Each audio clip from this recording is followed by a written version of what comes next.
Bienvenue dans Niké, la maison du sport au féminin, le podcast qui met en lumière celles qui tracent leur chemin dans des univers encore trop souvent dominés par les hommes. Aujourd'hui, nous avons le plaisir d'accueillir Fiona Bogi, joueuse du Toulouse Football Club féminin. À travers son parcours, nous allons plonger dans le quotidien d'une footballeuse, comprendre ce que signifie atteindre le haut niveau quand on est une femme, et découvrir les défis mais aussi les espoirs qui façonnent le football féminin. Alors que le sport féminin gagne chaque jour en visibilité, Fiona incarne cette nouvelle génération de joueuses qui rêvent grand, qui s'accrochent malgré les obstacles et qui inspirent les jeunes filles à croire qu'elles aussi ont leur place sur le terrain. Son histoire, ses rêves d'enfant, sa vision du football et son rôle de modèle, une conversation qui célèbre la passion, la détermination et l'avenir du foot féminin. Bonjour Fiona.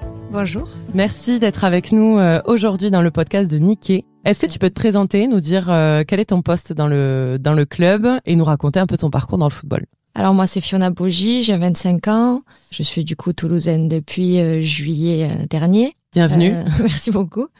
J'ai commencé le foot à l'âge de 9 ans.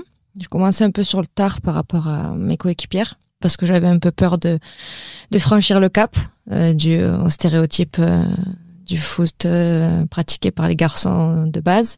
Donc j'ai mis un peu de temps à me lancer alors que je jouais souvent dans la cour avec les garçons, etc. Mais en club, c'était compliqué pour moi de franchir le cap. Et donc j'ai commencé à 9 ans dans un petit club à côté de chez moi. Après j'ai été formée au MHSC à Montpellier d'où je suis originaire. J'ai fait pendant ces années à Montpellier ma formation au Pôle Espoir de Blagnac, donc juste à côté là, pendant 3 ans. Et après, je suis partie à Rodez pendant 5 ans. Voilà où j'ai continué aussi en parallèle mes études. Et j'ai quitté Rodez et je suis partie à Saint-Étienne l'année dernière où j'ai signé mon premier contrat fédéral. Et cette année à Toulouse aussi, toujours en tant que professionnelle. Ok, donc rappelle un peu les niveaux. Donc Rodez qui était en l'équivalent de la D2. Exactement. Et qui est passé en D1, ouais, c'est ça, au moment où tu étais au club. Et ensuite Saint-Étienne qui est une équipe qui est en l'équivalent de la première ligue, donc la D1, qui a changé de nom. C'est ça, c'était Arkema. La D1 et maintenant c'est Arkema Première Ligue, c'est ça. Exactement, et du coup le TFC qui est en seconde ligue, c'est Exactement. ça. Ok. Quand tu étais enfant, tu parlais de ton enfance, tu rêvais de devenir joueuse professionnelle? Non, pas du tout. Pas du tout parce que j'avais pas de figure de modèle quand j'étais jeune parce que forcément c'était beaucoup moins développé. Donc je me disais pas je vais finir footballeuse professionnelle. Déjà j'aimais le sport en général. Donc voilà, moi c'était d'abord pratiquer un sport et puis au fur et à mesure c'est devenu un peu plus sérieux de saison en saison et c'est vraiment quand j'ai commencé à pratiquer en D1 que là je me suis dit maintenant j'y suis, je vais essayer de continuer, je vais essayer de signer mon premier contrat professionnel et voilà, de fil en aiguille, c'est devenu un rêve qui s'accomplit, mais quand j'étais jeune, c'était pas le cas. Et qu'est-ce que ça fait aujourd'hui du coup d'être joueuse professionnelle? Voilà, je suis fière parce que on fait notre passion tous les jours, on se lève, on va taper dans un ballon, donc c'est ce qu'on aime le plus. Donc voilà, il y a rien de plus beau quoi, je pense. T'as le souvenir de ton premier vrai stade? Ouais, c'était à Rodez justement quand on est monté. C'était à Paris contre le Paris FC dans un beau stade à Charletti. Bon, il y avait pas énormément de supporters, mais ouais. Mais bon, c'était toujours une pression en plus parce qu'il y avait la télé, chose qu'il n'y avait pas en D2. Donc il y avait la famille qui regardait, les amis qui regardaient, donc forcément ouais, c'était une pression de plus, mais c'est un beau souvenir qui restera ancré, je pense. Ouais. Super. Et aujourd'hui, du coup, après être passé par Rodez, Saint-Étienne, pourquoi le TFC? Le TFC parce que voilà, il y a eu des contacts qui ont fait que, aussi parce que forcément la région Occitanie je la connais bien de par déjà là où je suis native, Montpellier qui est à côté, après les 5 années à Rodez et puis les 3 ans surtout au Pôle Espoir de Blagnac. Donc j'ai côtoyé beaucoup de gens du TEF. Voilà, j'avais déjà côtoyé Antoine dans les années passées, le coach actuel.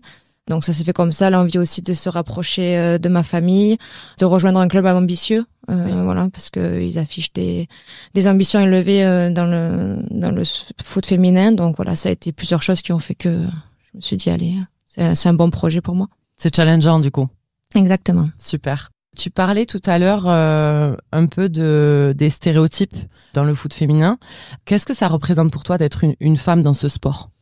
C'est toujours compliqué, mais en même temps, c'est un beau défi à relever parce que je pense qu'il faut se battre en fait au quotidien. Alors c'est malheureux, mais aujourd'hui, si on veut que ça évolue de plus en plus, parce qu'on dit que ça évolue, mais bon, ça évolue pas au rythme qu'on aimerait que ça évolue. Et en fait, il faut se battre tous les jours. Donc Aujourd'hui, je pense qu'il faut arrêter d'être fataliste et de dire, on est une femme, que ce soit dans la société ou dans le sport, on est une femme et ça se passe comme ça de par les mentalités. Non, il faut que ça change, il faut se battre, il faut aller de l'avant, il faut demander des choses, il faut, voilà, pour que ça évolue, parce que si on est fataliste et qu'on ne dit rien, qu'on attend que ça passe, malheureusement, ça n'évolue pas. Donc, voilà. C'est un défi au quotidien, en fait. C'est fatigant. Peut-être qu'à la fin de ma carrière, je dirais que c'est fatigant. Pour l'instant, j'ai l'énergie pour relever ces défis et je pense qu'il faut qu'on soit toutes sur la même longueur d'onde pour qu'on puisse justement casser ces barrières et que les nouvelles générations puissent évoluer dans des situations plus confortables, on va dire. Ouais, même si c'est déjà beaucoup mieux que les années passées, les pionnières du foot féminin, si elles nous écoutent maintenant, elles se diraient, celles-là, elles font les princesses, mais en fait, c'est jamais assez et il faut que ce soit en perpétuelle continuité parce que on a beaucoup de retard et qu'il faut le rattraper. Tout à fait. On sait que la fédération de foot en France enregistre plus 12% de licenciés filles et femmes dans le foot, mais c'est vrai qu'il y a encore beaucoup de choses à faire. Est-ce que tu as déjà eu des remarques du fait d'être une joueuse de foot, peut-être dans ton enfance, ce que tu disais? Alors dans mon enfance, non, c'était plutôt en fait moi qui me mettais des barrières tout seul. Ouais. Mais quand j'ai rejoint l'équipe masculine où j'étais la seule fille à mes débuts, ça s'est super bien passé. Moi dans la cour d'école, ça se passait super bien. Donc non, dans mon entourage étant jeune, j'ai jamais eu de jugement, on va dire. Après c'est plus maintenant sur le tard avec l'évolution des réseaux sociaux, forcément. Si tu t'amuses à regarder les commentaires, tu prends peur, quoi. Mais ça, c'est pareil, c'est une habitude. Il faut éviter de le faire parce que c'est trop facile derrière un écran et malheureusement, il y en a beaucoup qui se permettent des choses. Donc voilà, ça vraiment, c'est très important de nos jours, les critiques sur les réseaux sociaux et après dans l'entourage, heureusement qu'on est bien entouré, qu'il n'y a pas de jugement, quoi. Qu'il y a du soutien. Toujours, t'as toujours eu un soutien, toi, de ta famille? Ouais, toujours. J'ai eu un peu de réticence au début de par mes parents, mais c'était plus pour me protéger. C'était pas, ah non, je veux pas que ma fille fasse du foot. C'était surtout, va jouer avec les garçons, tu verras, tu reviendras parce qu'ils te feront pas de passe ou tu te plairas pas. Mais c'était vraiment dans le but de me protéger. C'était pas contre l'idée de faire du foot. Et puis après, quand ils ont vu que ça me plaisait, ils m'ont toujours soutenu et toujours poussé. Donc, voilà. C'est génial. C'est important. Ah oui, c'est important. C'est vrai que c'est pas toujours le cas pour des jeunes filles, des jeunes filles d'être soutenues par la famille, notamment dans le sport de haut niveau. À la différence des hommes, je pense. Ouais, c'est vrai. Mais c'est important. Tu m'as dit du coup que tu avais un contrat professionnel. Ouais. Ça correspond à quoi, si tu peux expliquer aux gens? Alors, nous, chez les filles, ça s'appelle plutôt un contrat fédéral. Voilà, c'est notre métier. Il y en a qui ont des contrats fédéraux à mi-temps et d'autres qui sont à plein temps. Donc moi, je suis à plein temps, donc c'est mon activité principale. Alors à côté, je suis autant entrepreneuse, donc je fais un peu de travail à côté. J'ai ma boîte de communication. D'accord. Mais voilà, mon activité principale, c'est footballeuse. Et tu en vis bien? J'en vis suffisamment bien, oui, pour me permettre de vivre, d'avoir un rythme, un train de vie normal, on va dire. Et voilà, j'ai fait ça à côté pour avoir des revenus financiers un peu plus importants et surtout aussi pour préparer l'après-carrière. Mais sinon, oui, j'en vis pleinement, quoi. Super. Et du coup, elle ressemble à quoi ta semaine type? Les entraînements, le rythme des entraînements, les matchs, comment ça se passe? Alors, nous, on s'entraîne en début d'après-midi parce qu'on a beaucoup d'étudiantes. On a rendez-vous aux alentours de 13h. Alors, souvent, on a vidéo l'après-midi et après, on a de suite entraînement. Après l'entraînement, on a muscu et soins. Donc, on va dire que ça nous prend, si on fait tout ça, ça nous prend l'après-midi en intégralité. Et moi, le matin, justement, je prends ce temps-là qui m'est normalement libre pour travailler sur mes projets à côté. Et on a tous les jours entraînement, à part le lundi où on a repos après le match du dimanche. Donc de mardi à samedi, on s'entraîne. D'accord. Dimanche match et une semaine sur deux, on part en déplacement à l'extérieur. Et voilà, c'est nos semaines type, quoi. Ok. Et tu penses à l'après-carrière? Oui. Ah oui. C'est obligatoire. On n'a pas des ressources financières hyper importantes pour se permettre de faire une croix dessus comme les garçons, même si les garçons commencent aussi à travailler dessus. Mais non, moi justement, on m'a toujours formaté pour faire des études. Et c'est pour ça que j'ai fait un master en communication pour permettre d'avoir quelque chose, un bagage par la suite, quoi. Et selon toi, qu'est-ce qui manque aujourd'hui pour atteindre le même niveau que les hommes en termes de train de vie, de financier, on va dire? Il manque un peu de tout, hein. Alors après, est-ce qu'on arrivera à rivaliser en termes de train de vie identique aux garçons? C'est dur à dire. Ça va être long. Voilà, ça va être très long déjà parce que pour moi, intrinsèquement, l'activité est complètement différente parce qu'on ne pourra jamais rivaliser de par nos corps, etc. Et du coup, forcément, aujourd'hui, c'est logique, c'est de l'économie. On rapporte pas ce que les garçons rapportent. Donc, sur l'aspect salarial, on va dire que je ne sais pas si on pourra un jour rivaliser. Mais par contre, tout ce qui est infrastructure, moyens mis en place, je pense que ça, à moyen long terme, il faut arriver à ce qu'on ait les mêmes. Qu'on nous donne déjà la chance de pouvoir s'entraîner tous les jours dans les mêmes conditions que les garçons. Et à ce moment-là, on verra comment on évolue et à quel niveau on arrive en ayant les mêmes dispositions. Mais si en plus de ça, déjà qu'intrinsèquement, on n'a pas le même corps, etc., on a en plus pas les mêmes moyens mis à disposition, forcément qu'on ne rivalisera jamais. Donc voilà, il manque un peu de tout en fait. Il manque d'infrastructures, il manque de personnel dédié au foot féminin, il manque de partenaires, d'investisseurs. Enfin voilà, il manque un peu de tout et il faut que ça évolue en fait dans tous les domaines pour que on puisse mettre le foot féminin à une place, on va dire identique que les garçons ou juste un peu en dessous, quoi. Ouais, j'imagine. Et tu parlais des corps, que c'était différent d'être une femme ou un homme dans le foot. Qu'est-ce que ça veut dire pour toi? Je pense que au niveau de, voilà, ça c'est plus scientifique, mais on peut pas aller aussi vite, on n'a pas autant de puissance, on saute pas aussi haut. Donc en fait, forcément, du coup, c'est plus du tout la même pratique. Par exemple, des gardiennes. On sait que nos gardiennes, nous, par rapport au but actuel, on joue avec les mêmes buts que les garçons, sauf qu'une femme et un homme ne sautent pas à la même hauteur, ne développent pas autant de puissance. Donc, en fait, forcément que les arrêts peuvent pas être les mêmes, etc. Et c'est partout, à tous les postes. On pourra pas rivaliser. Après, est-ce que derrière, il faut qu'il y ait une réflexion dans le sens, est-ce qu'il faut adapter le foot? Est-ce qu'il faut réduire les terrains? Est-ce qu'il faut réduire les cages? Certainement. Parce que, voilà, on n'a pas les mêmes corps, encore une fois, et que on peut pas pratiquer le même sport, du coup. Il y a des gens qui disent que le foot féminin est moins spectaculaire que le foot masculin. T'en penses quoi? Après, ça dépend de leur vision. C'est vrai que voilà, c'est deux sports différents. Moi, j'aime pas les comparer. Pour moi, c'est deux activités différentes. Enfin, c'est le même sport, mais c'est deux activités différentes. J'ai pas envie qu'on compare filles et garçons. Je pense que ça, c'est une erreur. Certainement qu'il y en a qui regardent un match de foot féminin et qui ne se plaisent pas, mais comme ils regarderaient un autre sport et ça leur plairait pas non plus. Donc voilà, il faut apprécier l'activité à sa juste valeur. Tout à fait. Et l'engagement des femmes dans le sport. Exactement. Est-ce que tu te considères comme un modèle pour les jeunes filles?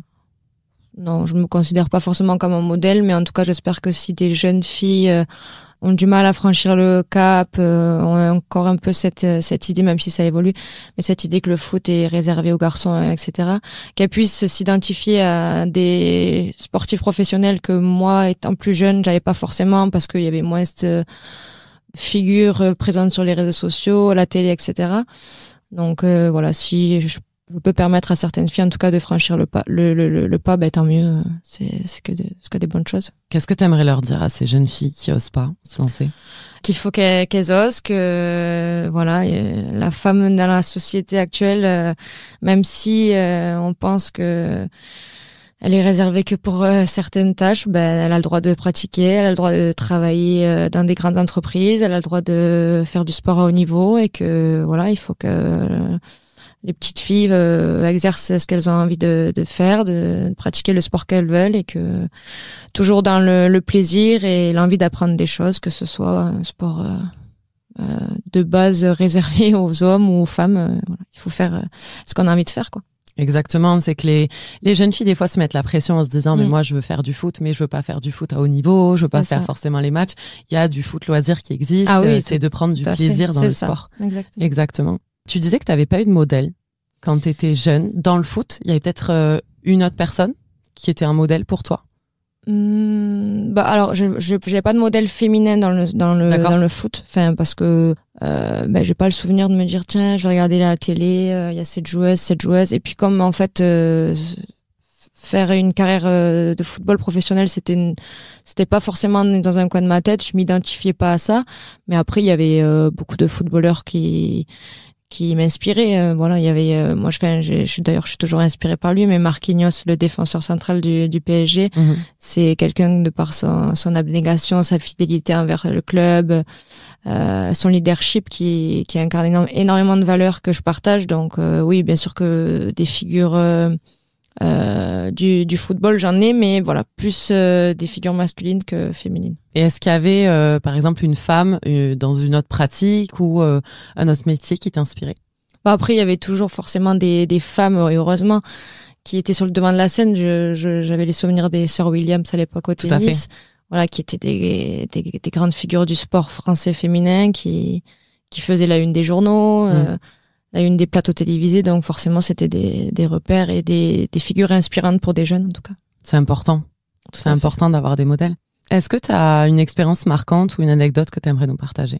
J'en ai plusieurs, mais un événement marquant, c'était l'année dernière. On a joué un match de Coupe de France avec Saint-Étienne et c'était la journée de la femme. Oui. Et ils nous ont fait rentrer sur le terrain avec nos mamans. Donc ça, c'était vraiment un beau moment. Je pense que ce sera le moment le plus beau de ma carrière parce que c'était en plus la journée de la femme. Donc déjà, c'était une très belle représentation et de la femme et du sport féminin. Et puis de rentrer aux côtés de ma mère qui m'avait toujours soutenue, qui est, ma figure maternelle. Forcément, c'était un très beau moment, ouais. Génial. Voilà. Tu veux nous partager une autre anecdote, si tu veux? Une autre anecdote, voilà, toujours dans le partage et les rencontres qu'on fait dans le sport. Je me rappelle que quand j'étais jeune, en U15, U16, j'avais fait un tournoi en Bretagne et à cette époque-là, c'était des familles d'accueil qui nous logeaient chez eux pendant du coup les 3 jours du stage. Et donc, je me rappelle d'une famille qui m'avait logée, avec qui c'était super bien passé. Il y avait 3 enfants qui étaient à l'époque en bas âge. Et l'année dernière, je joue mon dernier match du championnat à Guingamp, du coup pas très loin de là où j'avais fait ce tournoi. Et je vois arriver cette famille, donc ça faisait 10 ans que j'avais pas de nouvelles, je me rappelais toujours d'eux, mais voilà, on n'avait pas forcément de nouvelles et donc je les vois un peu étonnés. En fait, à la fin du match, je comprends qu'ils sont venus me voir, malgré le fait que pendant 10 ans on s'est pas contacté ni rien. Et c'était un beau moment parce que je me dis que, le sport en fait c'est fait pour ce genre de moments de partage, de rencontres. Donc voilà, à la fin du match, on a fait une petite photo. J'ai donné un petit maillot à la jeune fille et c'était vraiment des moments marquants, quoi. C'est touchant. C'est ça. Et là, aujourd'hui, si tu devais choisir le club de tes rêves? Le club de mes rêves, non, franchement, j'en ai pas spécialement. Voilà, le but, c'est d'aller le plus haut niveau avec Toulouse et de vivre des émotions. Après, forcément que l'équipe de France, je pense que pour toute joueuse, c'est le Graal. Mais voilà, c'est des défis qui sont très, très, très élevés. Donc, vraiment, le plus important, c'est d'arriver à accomplir les objectifs du club avec Toulouse. C'est ce qu'on te souhaite, en tout cas. C'est gentil. Fiona, une dernière question. Si tu pouvais parler à la Fiona de 10 ans qui rêvait peut-être de ballon, qu'est-ce que tu lui dirais?